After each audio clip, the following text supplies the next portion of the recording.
My name is Heidi, and I am the creator of ABCJesusLovesMe.com, as well as the blog Our Out of Sync Life. And today we are going to talk about a subject that's very near and dear to my heart, and that is, what has God called us as parents to do? And when I began the parenting journey, I was lost. I didn't know what to do. I knew that I wanted our kids to grow up to love and serve God, but I didn't know how to get there. And so today I'm going to share with you some ideas that I have heard and that have really made a big impact with me. So for starters, let's begin with, why were we created? Why did God create us as humans? And if we look in Isaiah 43, verses 6 through 7, it says, I will say to the north, give them up, and to the south, do not hold them back. Bring my sons from afar and my daughters from the end of the earth. Everyone who is called by name, who I created for my glory, whom I formed and made. 1 Corinthians 10:31 says, so whether you eat or drink or whatever you do, do it all for the glory of God. And those two verses say why we were created. We were created to give God glory. So if we're supposed to glorify God, what does that look like? How do we do that? Well, there's two things. First of all, I believe we glorify God by loving God. Matthew 22, verse 37 says, love the Lord your God with all your heart, with all your soul, and with all your mind. And that's one of the verses in the ABC Jesus Loves Me curriculum for the kiddos to memorize. The second one is to love others. It's found two verses later in Matthew 22, verse 39. Love your neighbor as yourself. So my next question is, we're supposed to glorify God by loving God and loving others, but what is love? Well, you know where I'm going to go with this. 1 Corinthians chapter 13. What is love? Patient, kind, does not envy, does not boast, is not proud, not insist on own way, not self-seeking, not easily angered, keeps no record of wrong, no delight in evil, rejoices in truth, protects, trusts, hopes, perseveres. Love never fails. So that is where we want to end up. We were created to glorify God. We do that by loving God and loving others. And 1 Corinthians 13 tells us how to love others. So let's look at this chart that I have. And I received this chart in women's ministry back several years ago when our kiddos were little. And Sandy Ford presented this to me and to the rest of the girls. And she has on a continuum just a line from infant to adult. Pretty simple. And you think about the 18 years that you have with your child, and this is where we want to end up. We want to end up with them having love that's patient, kind, not envy, and etc. from 1 Corinthians 13. But is this our responsibility? When you think about it, when we start with an infant and we end with 18 years old, is it our responsibility in the end for our child to love God and love others? Well, first of all, we all know that it is up to our children to make their own choices. We can provide them with all that they need, but in the end, they have a will and they will decide what they want to do. But in the beginning, it is our responsibility to keep that child on track and to be moving in the direction towards loving God and loving others. Now, what we're going to talk about for the rest of this video applies to a child who is advanced, who is on track developmentally, or to a child who's developmentally delayed. There's two things that I see in the scriptures as parents. First of all, it says in Ephesians 6:4, fathers or parents, do not exasperate your children. Instead, bring them up in the training and instruction of the Lord. Deuteronomy 6:5 repeats Matthew 22:37, and it says, love the Lord your God with all your heart, with all your soul, and with all your strength.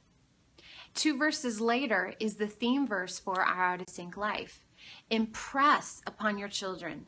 Talk about them when you sit at home, when you walk along the road, when you lie down, and when you get up. These three verses say it is a commandment in the Bible as parents that we are to teach our children to love God and to love others. There's another point in the Bible that I see, and that says that we discipline those we love. Proverbs 3:12 says, because the Lord disciplines those he loves. As a father, the son he delights in. A father disciplines the son he delights in. Proverbs 13:24 says, the one who loves their children is careful to discipline them. Then in Revelations 3:19, God says, those whom I love, I rebuke and discipline. So I do think it is our responsibility to train our children to love God and to love others, because we're commanded to in the Bible, and also because we follow God's example that he disciplines those he loves, and also we discipline our children if we love them. So let's look at this chart again. And I tweaked it a little bit from what Sandy shared, but the concept is still the same. So we have, as an infant, we start right here, and we go to age 18. Now, we are teaching this child, because we are commanded to and because we love this child, to glorify God and to love others and love God. We start out as an infant where we are in charge of 100% of their decisions. We are 100% responsible for them, and we are 100% their authority. And we are along the way are teaching patience, kindness, not to envy, not to boast, and etc.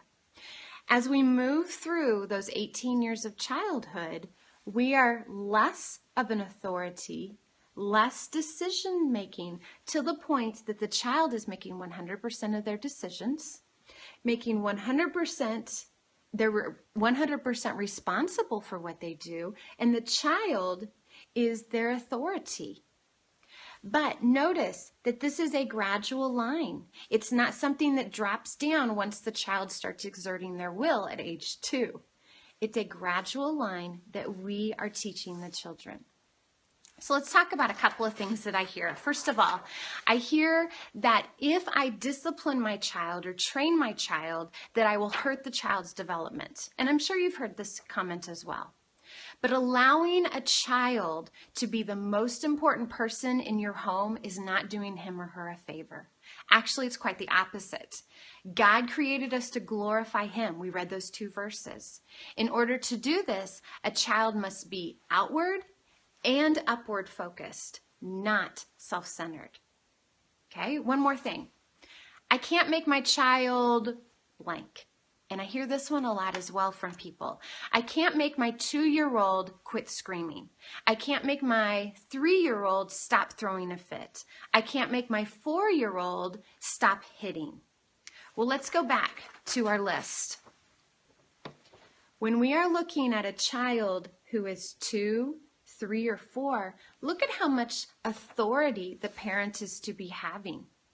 A lot of times we get to the point where the child starts throwing fits and tantrums, and we give them a lot of responsibility that their maturity is not able to handle. Here's another one. My child doesn't want to. And I hear this a lot on the Facebook page for ABC Jesus Loves Me. My child doesn't want to color. My child doesn't want to play with blocks.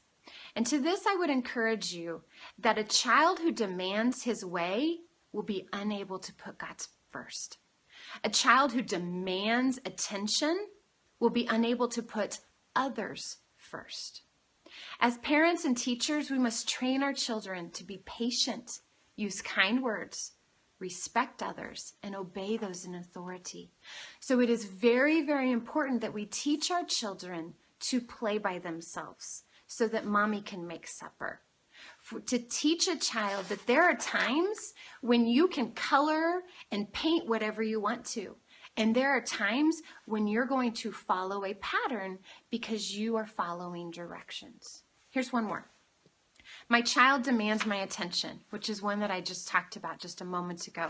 But let's go back to 1 Corinthians 13.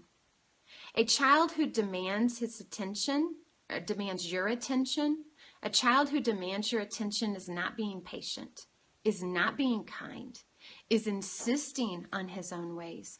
All of these things that we are to be teaching our children, when we allow him or her to demand their ways, we are not training them to, in the end, glorify God by loving God and loving others.